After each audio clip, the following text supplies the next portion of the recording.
I oftentimes wonder why it is that we feel that seeing is believing. There are a lot of things that people say exist. Bigfoot, aliens, Mothman, an uncorrupt politician, all of these things are things that people say exist, and yet, unless we see it with our own eyes, we're not going to believe it. I've never been to Point Pleasant, West Virginia. I would absolutely love to go to see the place where the famous Mothman flew around. And I've never seen a picture of him. Do I believe that such a being exists, such a creature exists? I don't know. But I know it's a fun story. And I know that more people would absolutely 100% believe in things like Bigfoot and aliens if we had proof. And people say that they have proof, but even still then, they don't actually believe that they've encountered these beings. And if we see it firsthand, well then we'll believe it. My friends and family have had different experiences than I have had. They've been able to go to different places, and they've been able to relay these things to me. I had a friend who met Mr. McFeely in an Eaton Park in Pittsburgh. That's like the most Pittsburgh thing I'd ever heard in my entire life. And he actually had pictures with him. I myself met a famous wrestler at an airport in Colorado, and while I didn't get my picture taken with him because I was too terrified, I did snap a picture. I have no idea where it is, but it exists. And I told people, I was like, yeah, I met this guy. He's like, no, you didn't. You just took a picture of him. No, I actually did, but they didn't believe me because they didn't see it. We as people won't believe unless we see things. When I hear a story, I have to choose whether or not that I believe it or not. If the person telling me is being honest, that they've had this experience, that they have had this encounter, and this is essentially the whole doubting Thomas thing. That's the story in a nutshell. The disciples, his friends, had this encounter, this experience. They tell him, and he doesn't believe. And year after year, we tell this story, typically the Sunday right after Easter, right after the resurrection. And year after year, we focus on Thomas's lack of faith. But I'm struck by something. Did Jesus actually admonish him? In verse 29, we read, Jesus said to him, "Have you believed because you have seen me? Blessed are those who have not seen and yet have come to believe." He called out the disciples before, saying, "O ye of little faith." He's done that. That's something he would do, but he doesn't do it here. And yet, year after year, we get so hard on Thomas. We say, oh, doubting Thomas, blah, blah, blah, this, that, and the other thing. Thomas didn't doubt Jesus. Thomas was there. He saw Jesus. He knew what Jesus could do. Why would he? He doubted his friends. And that kind of makes sense when we think about it. After all, human beings can get things wrong. I can't count the number of times that I have been told there's something under the bed, there's something in the closet, there's something in my room, and having to explain why it looks like that in a dark room. It's very simple.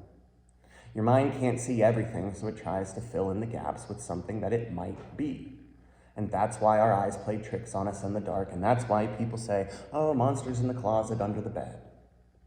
And yet, when you speak to a child, and I was like this as a child myself, they are 100% sure because they saw it with their own eyes. And yet, year after year, parents don't believe them because they see something different. Human beings can get things wrong all the time. Our eyes aren't necessarily perfect. We see actually less colors than a mantis shrimp. Dogs see less colors than us. Yeah, we can see a whole big, beautiful world. We can hear things, we can touch things, and yet there are other animals that perceive differently and see more and experience things differently than we do. So who's right and who's wrong? The answer is that, well, everyone's kind of right. We just experience things differently. The story that the disciples tell Thomas is an incredible one. Now, keep in mind, this is right after the resurrection. The first encounter with Jesus happens right after them. They're holed up in a room because they're afraid they're going to get killed because they were with Jesus, and, guilt by association. And so they're holed up in this room trying to stay alive. And Jesus comes. The doors are locked, the windows are barred, all that stuff, and Jesus just, poof, magically shows up in the middle of the room. And we have this little mini Pentecost experience that we see. And then Thomas comes back. Apparently, he must have drew the short end of the stick, or he was the least recognizable of the disciples, because we don't really hear much about Thomas except for this story. And so Thomas goes out probably to do grocery shopping or something. And he comes back and they said, "We've seen Jesus." Now this would be quite possibly the first or the second time that Thomas has heard this, because if we're thinking about the narration of the Easter story, there had been reports of Jesus' resurrection. Peter and John went and saw that the tomb was empty. Mary Magdalene told the disciples, and this just says the disciples, we don't have a who's who of there, but told the disciples that Jesus was not there, that he had been resurrected, that he had spoken to her. Heard it from a friend who heard it from a friend. Not a first-hand experience. Now, Peter and John, they could probably kind of reason out that, yeah, she's probably telling the truth based on what they saw. But we don't know. So when Jesus comes, it's a very big deal, and he comes to let them see and let them believe. But Thomas isn't there. And Thomas knows and understands simple human biology enough that people don't come back to life. Or when they do, it's because Jesus told them to. And how then could a person come back to life who has the power to bring people back to life?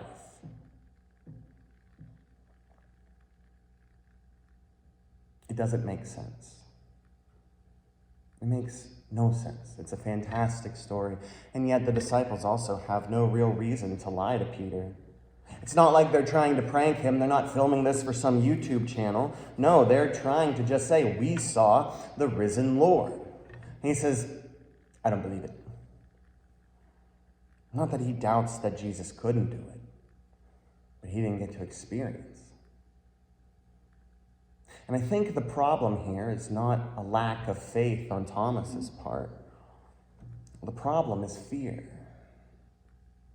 One of my favorite sayings I've ever read in the book is, "Fear is the mind killer. Fear is the little death that leads to total obliteration." Fear is a liar. It makes people do things and say things that they don't necessarily actually believe and want to do. The disciples, everybody in this story, is afraid. It's pointed out very clearly.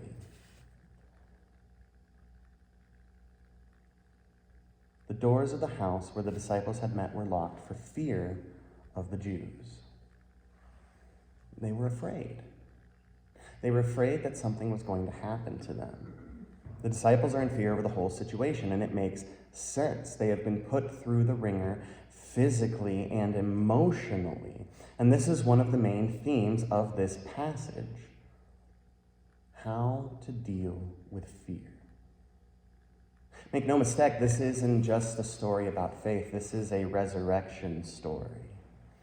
It is a story about how Jesus appeared to the disciples. And this is important because what is the first thing that Jesus says to the disciples? "Peace be with you." Jesus shows up after dying and apparently getting slightly better, magically in the middle of a locked room, and says to them, "Peace be with you." My peace, he doesn't say this, but we remember this line, right? "My peace I give to you. I do not give as the world gives." And we remember that. He's reassuring them. He's trying to give the disciples peace. He's trying to get them to see that in spite of their fear, in spite of what they had seen and what had happened, they don't need to be afraid. And that is why Thomas doubts. He doubts his friends' claim that there can be peace in a fearful world. It's not possible. He saw Jesus die. He saw him beaten and scourged. He saw him put in the tomb. He saw him hung on a tree, his side pierced, his hands and feet pierced. He saw him breathe his last breath. And he knows that as a follower of Jesus, now he has a target on his head as well. And you're trying to tell this guy that every little thing's going to be all right. Who among us can say we wouldn't be scared in this situation? Who among us would say that we would not be like Thomas?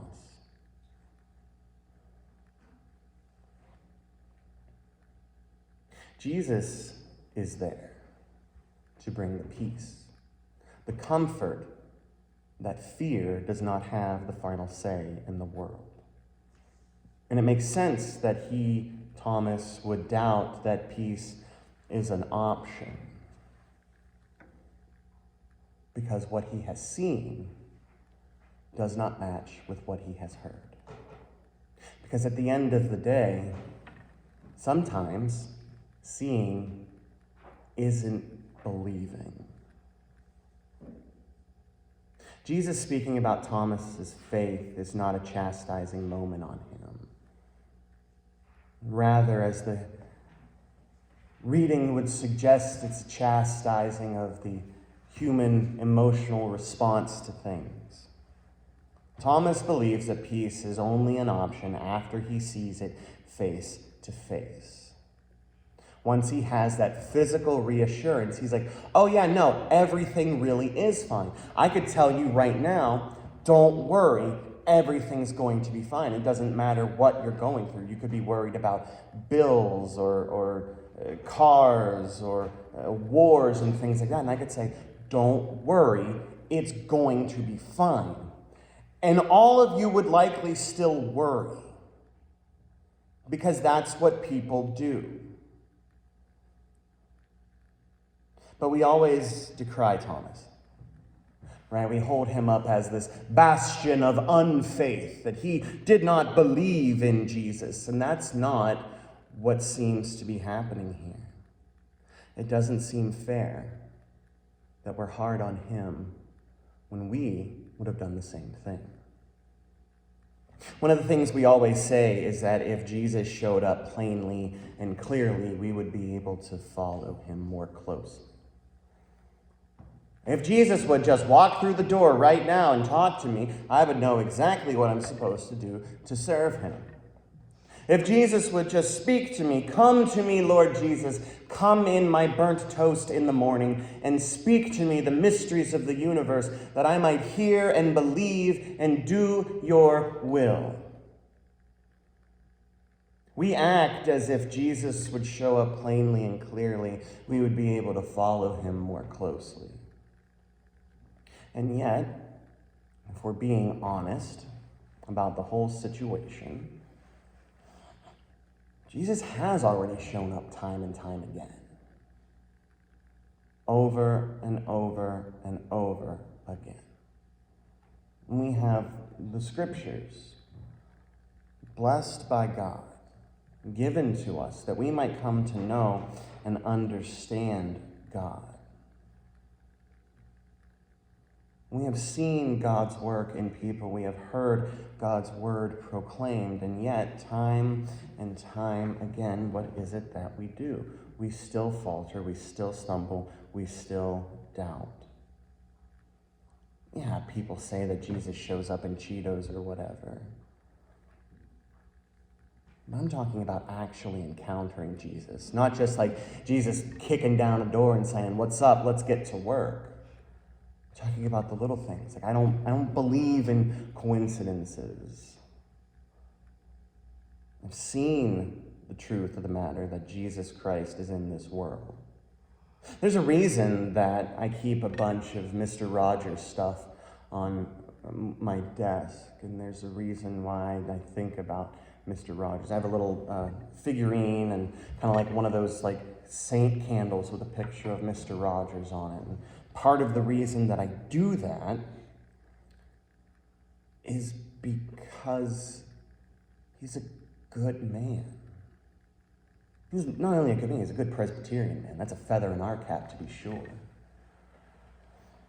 He even said himself, when things would get dark and scary, his mother would always tell him, look to the helpers, look to the people that are helping. We decry and we say the world is a mess, right? There are terrible, terrible things going on. You could take, for example, the fact that we're still plagued by gun violence in America, and yet there are people standing up trying to make changes, trying to do things. Justice, freedom, kind of the things that Jesus was kind of about.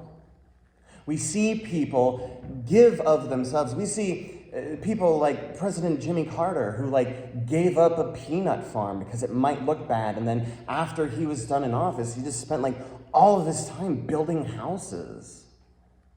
He didn't have to. He could just sit back, write a book, and hang out in his presidential library, but he decided to go and help people. The fact of the matter is, friends, we've seen God at work, but because it's not big, because it's not flashy, because it's not in your face, we don't pay attention. Jesus has been there the entire time, showing us the path to peace and love. It's just not what we expect it to be. Because Jesus defies all expectations. The reading from Acts this morning is the history of God's relationship with Israel, and it's an important one to be sure. Peter is speaking primarily at this point to Israelites in this moment. And he wants them to understand a simple truth, that their history is God's history. That God has been involved in their history since the beginning of time. His history is therefore connected to Jesus, and Jesus becomes the fulfillment of God's promised plan for humanity. It continues in their time, and it continues in our time today. He purposefully, when talking to a group of Israelites, invokes King David's name. And he does this to get them to understand, hey guys, this is the one about whom God made a promise to David about. And David even acknowledged it.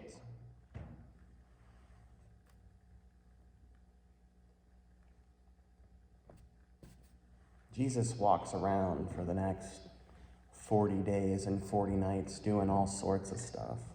And we get a preview of it at the end of the reading from John. He did all these things that you may come to believe that Jesus is the Messiah, the Son of God, and that through believing in him you may have life in his name. It's history. I wasn't there for the Civil War. I wasn't there for World War I or World War II, but I believe those things happened, but I haven't seen them. So should I doubt that they have been there? I mean, people have said they have seen it. People have said that these things have happened. And sure, there are pictures, but I've seen enough Photoshops in my time to know what pixels out of place looks like and to see that it's not exactly real. And so it's very easy. I could just say it's all baloney. But I don't. Because I'm a logical person. Jesus' history is our history. I said a little bit ago I don't believe in coincidences, and I mean that wholeheartedly from the depths of my soul. I don't buy into coincidences.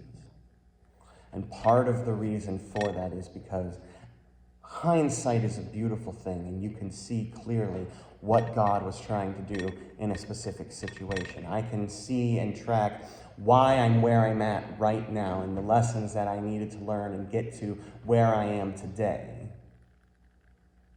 How God has provided, how God does provide, and how God continues to provide to this day. But it's all a hindsight thing. It's looking back, because in that moment there's fear and there's doubt. All of this culminates in the resurrection of Jesus. It's when the floodgates of being in God's family are opened, and it is for all peoples. It starts in Israel. It starts with the Israelites, and then it spreads to the end of the earth, for it is a reconciliation offered to all peoples. And that's history. And we have that written down. And it's why Peter tells the group of people the story of Jesus' history and the story of their history. So here's the challenge for us today. Jesus has been there guiding and shaping human history for God's glory. Take a minute, stop and think and look back and see, and you'll see that I'm right. The challenge is in answering the question, are we doing this? People bemoan the fact that people, don't make going to church a priority anymore. Yet we're here. We've been here the whole time too. Are we making our presence known? Yeah, people should know where houses of worship are. There's always signs that people put up. I've seen horrifyingly terrible billboards for certain organizations, but it shows where they are. I've seen banners waving, flags waving, all this stuff to get people to know, and surely people would know and see that that's a church. But what are we doing to keep making our presence known? We are meant to be like Jesus, making our presence known to the community, getting them to understand that much like the God of love whom we worship and serve, we too have been here the whole time. People are hard-hearted and don't learn lessons very well. And just like we need a reminder that Christ has been there for us all along, the community and the world needs a reminder that we do the same. Amen.